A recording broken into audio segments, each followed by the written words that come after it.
Studio production begins in 5, 4, 3, 2, 1.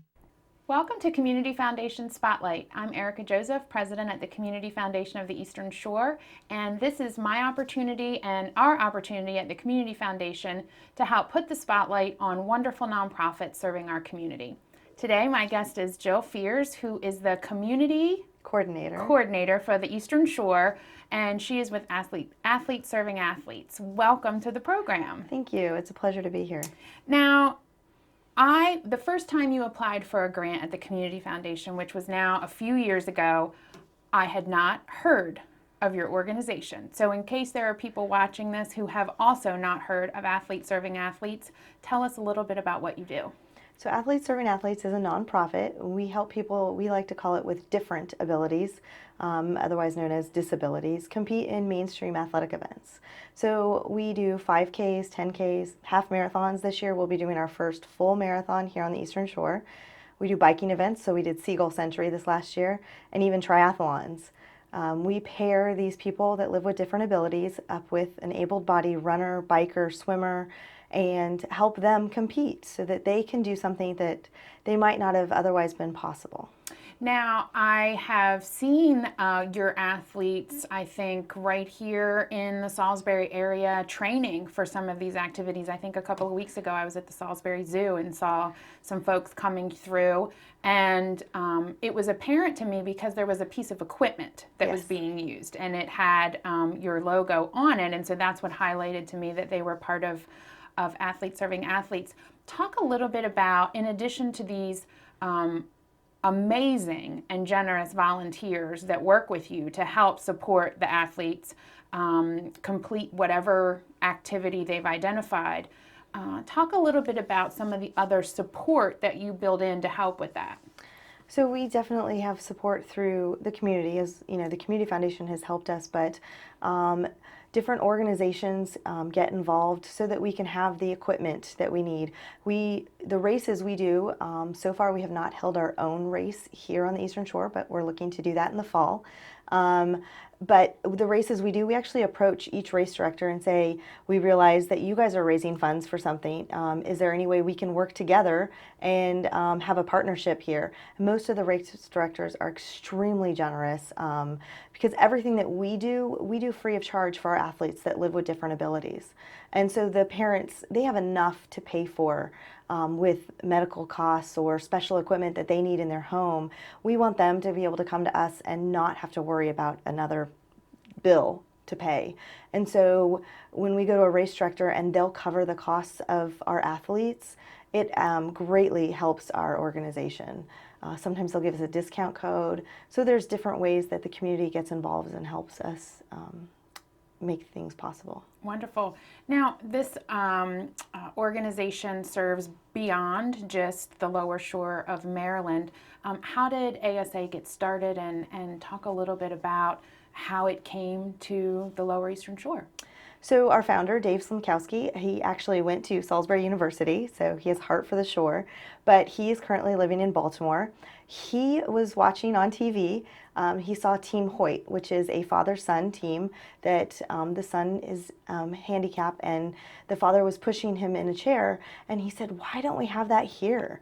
And so he went to the William S. Baer School in Baltimore, and the rest is history. We are in our 10th year of competing in Maryland, and about 4 years ago, my fifth son, he passed away, but he was special needs, and we did many things in our family. One of the things that I taught my kids is that I want to give back.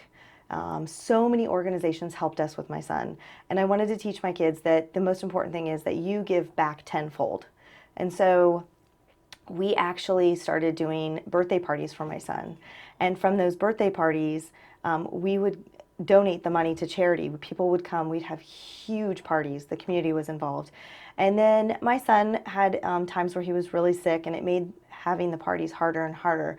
So we decided to jump in on a 5K of a local charity and we formed Team Danny because my son was Danny, and it was incredibly successful.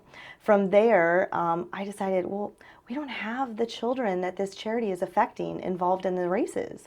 So I contacted Team Hoyt because I had heard of them before, and I said, hey, would you guys be willing to come? Because I think if you came, I could get people to come out to see you. You're a hero. And they couldn't make it that day, but they put me in touch with Dave Smkowski with ASA and said, he's in Maryland. Why don't you see what he can do?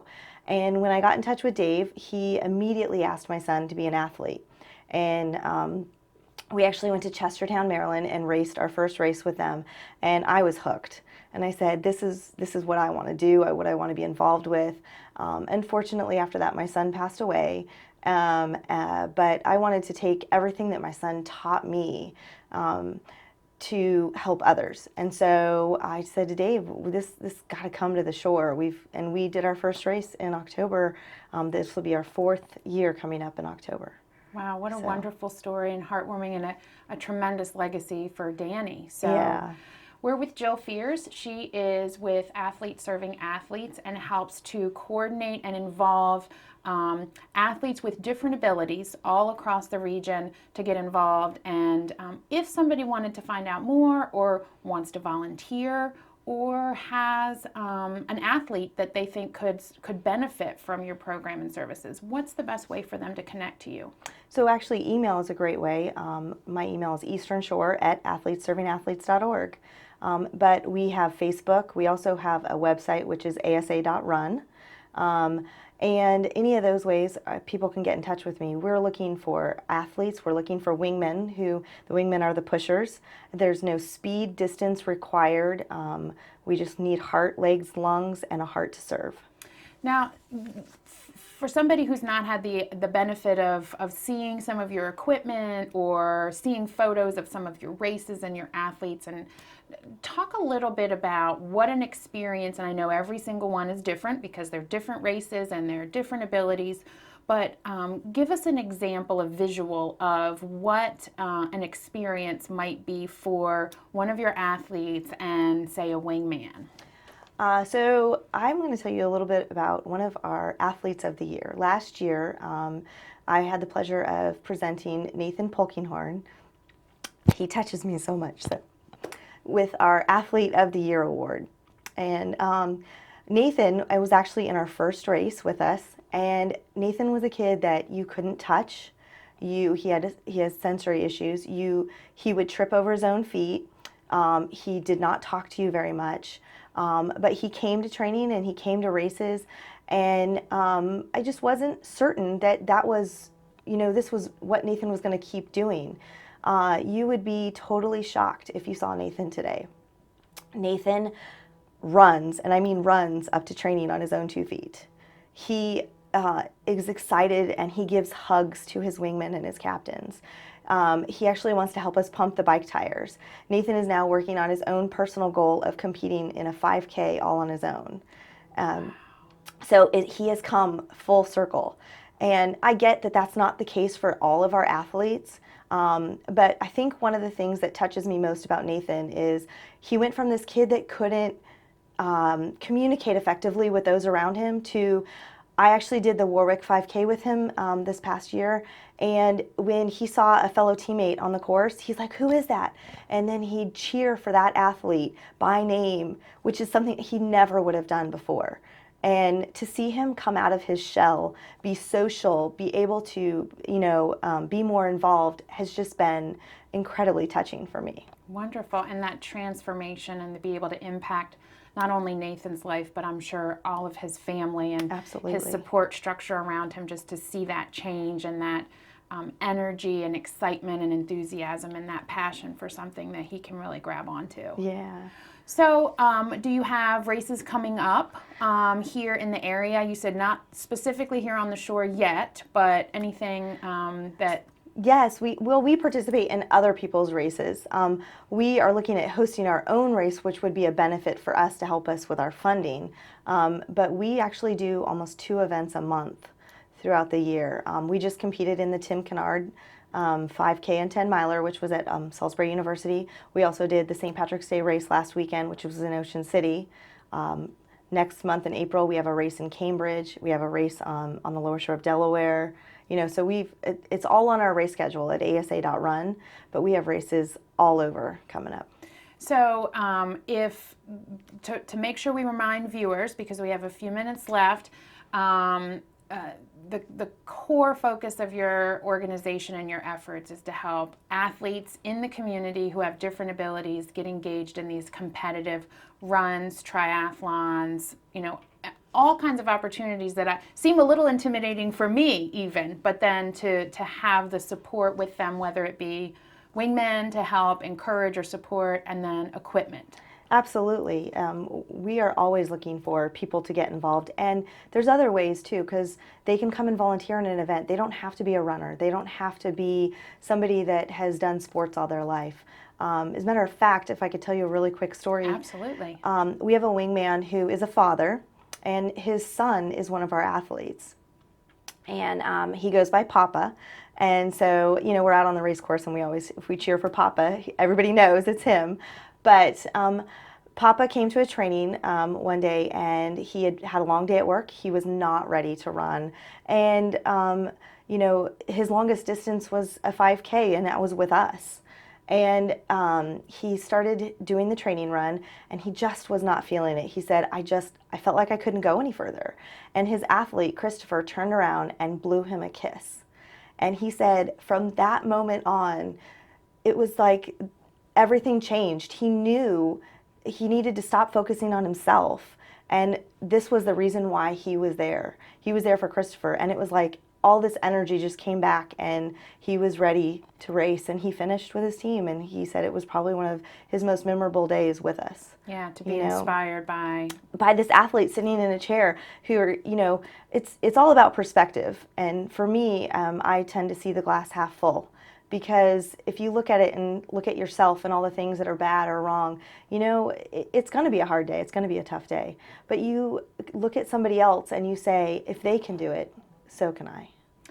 Now, I want to make sure people know the best way to get in touch with you, because you have races going on all the time. There are volunteer needs, you have financial needs, just like any other nonprofit organization, and you're really doing wongful work that is touching and inspiring so many. So they can contact you by email, correct? Correct. Can you repeat that for me? That's Eastern Shore at athletesservingathletes.org. And you mentioned that there is a place where they can see all the upcoming runs that are scheduled, and that website is? asa.run. Now, do you have a Facebook page or any social media that they tap into? Absolutely. I'm on Facebook as well as Athletes Serving Athletes, and they could just search that, and we'll definitely, appreciate that. Fantastic.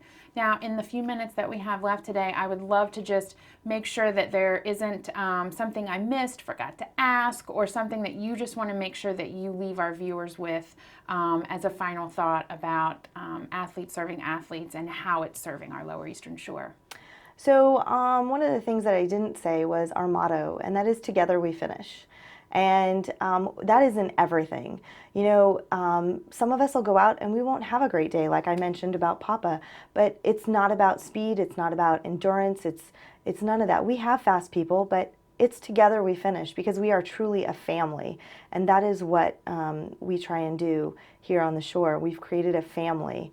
And we would be blessed to have anybody else come and join us and be a part of that family, whether it be, through cheering on our athletes, whether it be saying, hey, I have this gift and I want to share it with you, contact me. I'm more than willing to hear what you have to share with us. Well, thank you, Jill. Reaching out to the Community Foundation and asking us for that grant a few years ago was a wonderful gift to us, because it allowed us to support an organization that we didn't even know existed until you had made that first contact. And all the work that you're doing, your volunteers, your athletes, they're truly an inspiration, and I hope that all of our viewers have a chance to get a glimpse of what you're doing with Athletes Serving Athletes, and certainly put a smile on their face and brighten their day a little. So thank you for your time. Thank you so much. I appreciate it. You've been watching Community Foundation Spotlight. I'm Erica Joseph, and I'm here today with Jill Fears, who's the Eastern Shore Coordinator for Athletes Serving Athletes. We appreciate your time, and I'll see you next time.